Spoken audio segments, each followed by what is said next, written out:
What's up guys, it's your boy. Welcome back to the channel. This is gonna be kind of like a different video this time around. Let me just get rid of this VND. Much better. Okay. I wanted to make this video because I got fired from my job 3 months ago. Today is my last day of unemployment. I'm officially back on the job tomorrow with my new role. And I wanted to document this not just for myself, but also for you guys, because a lot of you guys who came to this channel subscribed because of my series talking about how to land a job, you know, how to blah, blah, blah, all this like career shit. So it only makes sense that I make this video on how to handle losing your creative job. Also, if you work in tech or you work in corporate, you might be able to find value in this video too. So for context, for 2 years, I had been working as an in-house content creator slash videographer for a multinational tech company. And I got laid off due to corporate restructure. Basically, they wanted to consolidate all their offices in London. And as someone that worked in their Australian branch, my job was impacted, AKA I'm fired. Which is kind of a good thing that it didn't feel like a personal affront. Like it wasn't like an individual performance aspect. It was just simply like a broad, you know, mass slaughter of jobs. And I did sign an NDA, so I can't get into the specifics of things.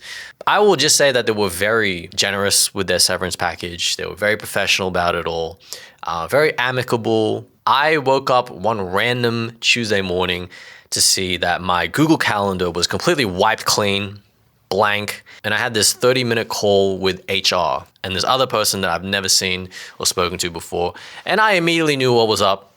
I'm gonna get fired. I hopped in that Zoom call and it was exactly what I thought. All that typical HR corporate lingo of like, you know, due to blah, blah, blah, corporate restructure, your job has been impacted. And I'm just like, in my mind, I'm like, let's just get it over with. You know, let's quit beating around the bush. But they were actually very sympathetic. You know, I could tell that it wasn't the most enjoyable experience that they were having. So I actually kind of flipped it on them. I was like, hey, like, look, like I get that this is an uncomfortable conversation, not just for myself, but also for you too. You know, you have to do a dozen of these calls, letting people know that their livelihoods are gone. So like, you know what? I'm pretty chill about it. It's not like I'm supporting a family or anything like that. So it's really just myself that I have to take care of. And that brings me to my first point, which is I had the privilege of not really stressing about it too much because I made the decision about 4 years ago to really just go fucking ham on like saving and investing. So I think I've been saving and investing like 20 to 30% of my income, which is a very aggressive percentage. But I guess it really worked out well for me because, yeah, as soon as I got fired, I'm like, damn, I got like a decent stash to live off for minimum like 2 or 3 years. So I knew that like, there ain't no way I was gonna get unemployed for 3 years. Ain't no way that was gonna happen to me. So having that in the back of my mind was probably the safety net, the defining factor of why I was chilled about it.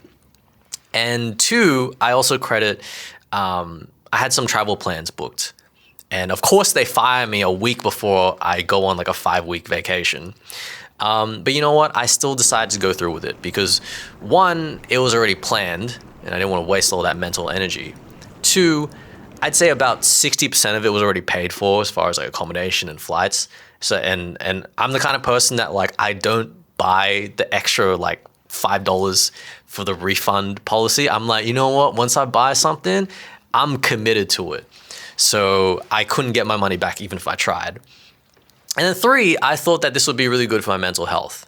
I think when you are overseas, it's almost like entering a different universe, you know, like you're so separated from your daily life that your usual routine, your usual social circles, they are just like locked off onto like a different bubble. They're just simply people on like Instagram. They're just like this. They're not real, right? And I think I needed that. I think it gave me the separation to be objective about my reality, which was like, hey, look, I can think about this, I can ruminate and just get depressed over, oh no, I don't have a job anymore, I don't have any more money flowing through. Or I could look at the positives, which was one, I'm never going to get this amount of time off again, so I can choose to use this productively. I can choose to enjoy this time. I broke off my lease, for example, and I moved back in with my parents for about a month, and I just hung out with them. I just spent time with them because, when you become a working adult and you move out from your parents' house, it's very rare that you get to spend that much time again with them. So I wanted to enjoy that. Two, I also wanted to do what I like to call like a spiritual and financial audit. I know that sounds so pretentious, but basically what that is when I was traveling, I look back on my life and I look back on the past 3 or 4 years when I would say I became financially independent and I started really I don't make a whole lot of money, but I am really good at saving that money. So I became very financially comfortable very early and very quickly. And with that comfort came a lot of bad habits. So on the financial side, I became very comfortable with excess spending. So spending a lot on designer clothes, spending a lot on expensive dinners, eating out 3 times a day. Like it got to a point where I stopped cooking. I stopped doing my own dishes just because I was so lazy. And I had enough money that I could just like eat out, literally breakfast, lunch, and dinner. I even got to a point where I was having weekly massages because I experienced like mild neck pain. Neck pain, which I could do like this for like 5 minutes. But I was like, you know what? I'd rather pay someone $150, $200 just to like massage my neck. And while you're at it, do my back, do my legs, do my crack. Sorry. Yeah, just like I was just doing it just because I wanted the pleasure and the enjoyment of a massage rather than for any real health benefits. But because I could afford to, I was lying to myself. I was like, oh yeah, health is wealth and I'm investing in myself. And like, it was just more excess spending. There's probably a bunch of other stuff I was just spending ridiculous money on. Oh yeah, like skincare as well. Like it got to a point where like I was not just doing like 5 different creams a day and like 10 different like supplements. I was actually like getting injectables in my face. And yeah, like I was just spending so much money on something that like I really didn't need to. So I wanted to curb that. And I was slowly curbing that before I got fired. But after I got fired, that I really had to curb that. So I took that opportunity, being unemployed, to do a financial audit. Think of all the bad habits I accumulated and to cross off the ones that I think I can live without. And alongside the financial side, I also want to do a spiritual audit. So I would say in the past 2 years, I developed this really big, arrogant ego about being a full-time employed creative. Because in my line of work, I speak to a lot of artists, I meet a lot of people, and as we all know, like art doesn't really pay most people. So 90% of these people, they're working as baristas, they're working in retail, they're working a soul-sucking corporate job. And, I couldn't wait to have that conversation with them when they tell me what they do. Oh, yeah, I work at IKEA or I work at Aesop, and I'm like, yeah, me? Man, I do this shit full time, bro. I pay all my pills and my bills doing this. I get to travel off this, it's a business expense for me when I go traveling, blah, blah, all that stuff. And it really was like low-key a flex. And I think I used my career kind of like a shield. It was like a way for me to, I guess, deflect a lot of flaws or insecurities about myself. And I think on some level, look, I'm always going to be a little bit arrogant. I think that's just my style, it's just my swagger. But I think getting fired was a really good thing in humbling myself and to also remind myself that I need to decenter my artistry from the validation of being bankrolled by a larger company.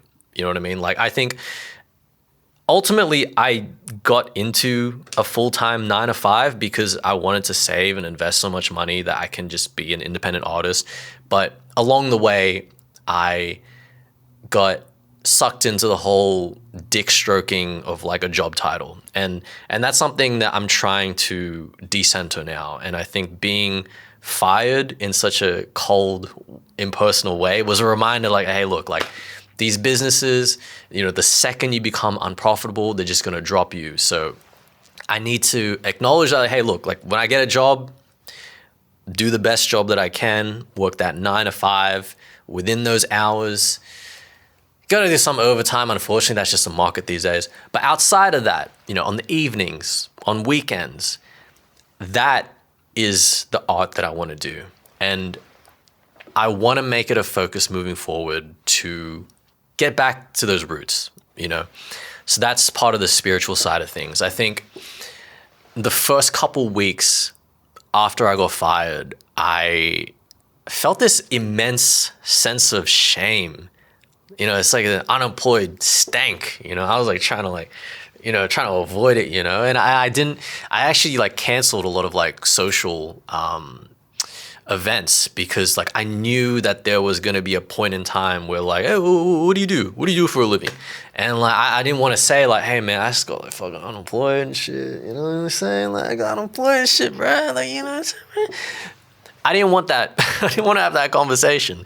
So I had to learn to get over that because what was I going to do? Was I going to just like stay at home, you know, until I find a new job? Of course not. Like, I feel like that would have put me more into like a mental hell. So being able to define who I am without a fancy job title, without being, you know, without defaulting into, oh, what do I do Monday to Friday? That's who I am. I think that was really important in getting in touch with who I am, which is a very creative person. I'm a very resourceful person. You know, I'm very lighthearted, probably, as you can tell. I'm very sarcastic too. I'm kind of a dick as well. You kind of have to accept that on some level. But that's who I am. And that's more relevant to who I am as an artist and the types of themes I want to explore. What are my interests? What do I want to communicate to the world other than the fact that like, oh, I'm a productive 9 to 5-er, you know? And I'm kind of rambling on this point, but I feel like you kind of get what I'm saying. So I'm going to move on. That's what I learned on my travels. Back to the actual getting fired process. So after the phone call, I went through all the 5 stages of grief. You know, like, what's the first stage of grief? I'm going to look this up right now. 5 stages of grief. So the first one was denial. I was like, ain't no way I got fired, bruh. The second one was anger. Man, these motherfuckers. The third one was bargaining. I was like, oh, maybe if I move to London, I can get my job back. Depression. Oh my God, with AI, bro, like I ain't never gonna get hired again. And the fifth one was acceptance. And yeah, like I said earlier, the whole traveling thing, the whole having enough money to be able to find a new job, that was what allowed me to accept it. I think speaking to a lot of people who did get fired, which is increasingly becoming the majority of people, I think at some point in their life, I think 60% of workers will get fired. So it's something that most of us will have to deal with.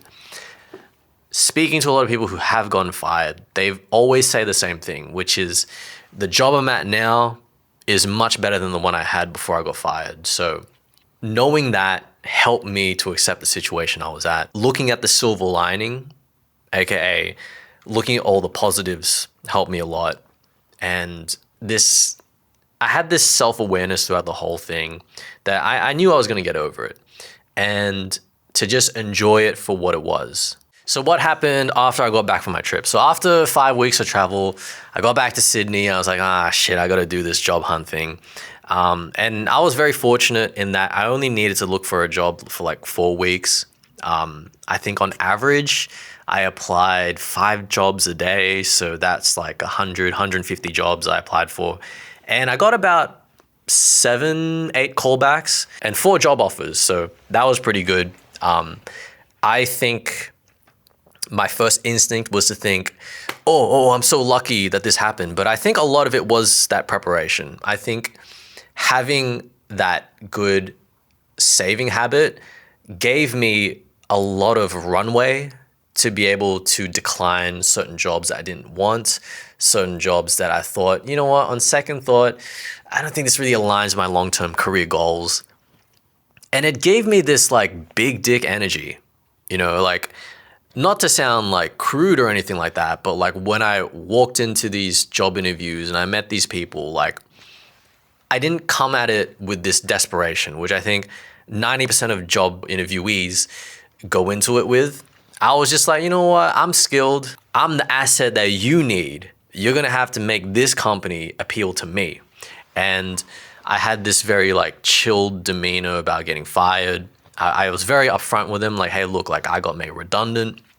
And I think it reflected really well that I had nothing negative to say about my previous employer. I was very chilled about it. They could see me as someone that was resilient and that, that big dick energy, it resulted in 4 job offers. And a lot of people have reached out to me and say, like, how'd you do it? And I just told them, like, hey, look, like I was always constantly working on my skills outside of my 9 to 5.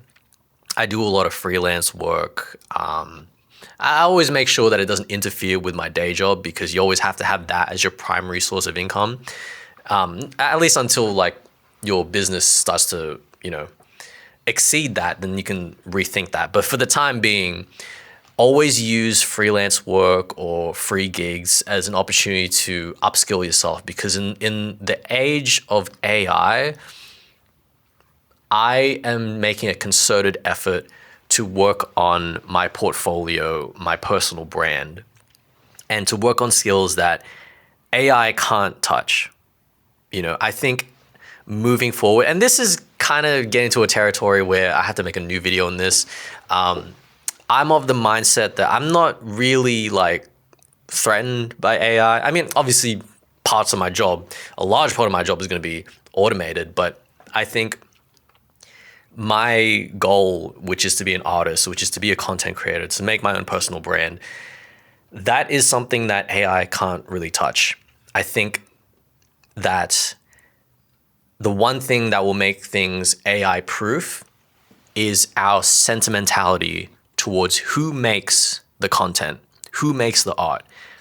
I could give 0 shits who does my accounting, who does my tax reports, who, I don't know, fixes my car, for example. I don't really care. Just give it to me, the cheapest, the most reliable service, and I don't care if a robot does it. But if I hear a song and I connect with it, and then I come to find out that it wasn't a song that was made through a human experience, it was just AI made, I immediately feel deceived. I feel it's a gut feeling that I'm not connecting to another human being, and I think that's something that's just evolutionarily ingrained in us. I forget the term. I think it's called like biophilic. I think it's just a bias that all humans have to something that is organic, that is human made. Shout out Nego.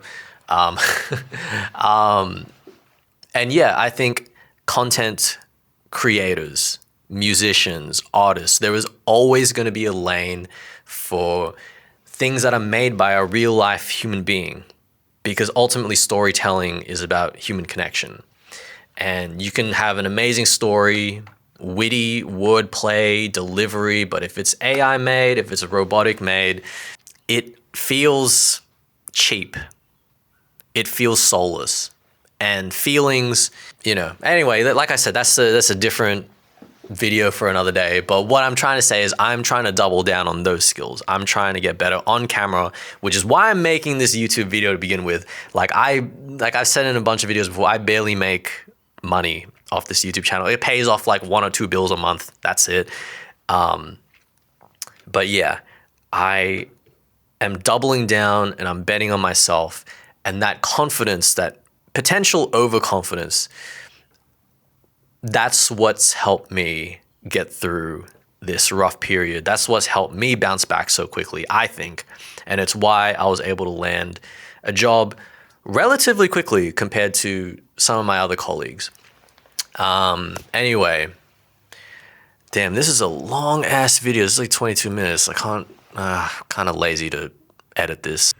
Okay, so my camera died, it overheated, and I just want to do the outro to this video. Look, I understand my circumstances are a bit of an anomaly. A lot of people don't have the privilege that I have of, I guess, parents being able to support, that I had, a shit ton of savings and investments. But that's something that you can control. Maybe not the parent side of things, but like the savings, like if you can invest, start off with 10%, but if you do 20 or 30%, like you will be in a position where you won't have like fuck you money, but you'll have like, I'm alright money.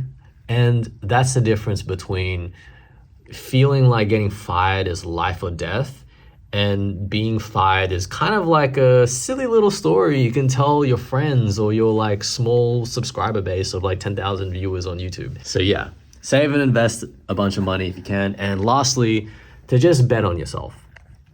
I think I might have mentioned this before my camera died out, but yeah, I'm not like an advocate of like blind optimism, but if you're not gonna bet on yourself, no one else is gonna. So yeah, that's all I'm gonna say. Thanks for watching. Regular programming back on this channel after this video. Go like and watch my travel vlogs as well. I know it's probably not like what you guys subscribe for, but just give it a shot, please. Like, I need the ad revenue, and 2, like that's kind of like what I want to do in the future. Yeah, this outro is already like 2 minutes, so I'm gonna cut it short now. Thanks for watching. Peace.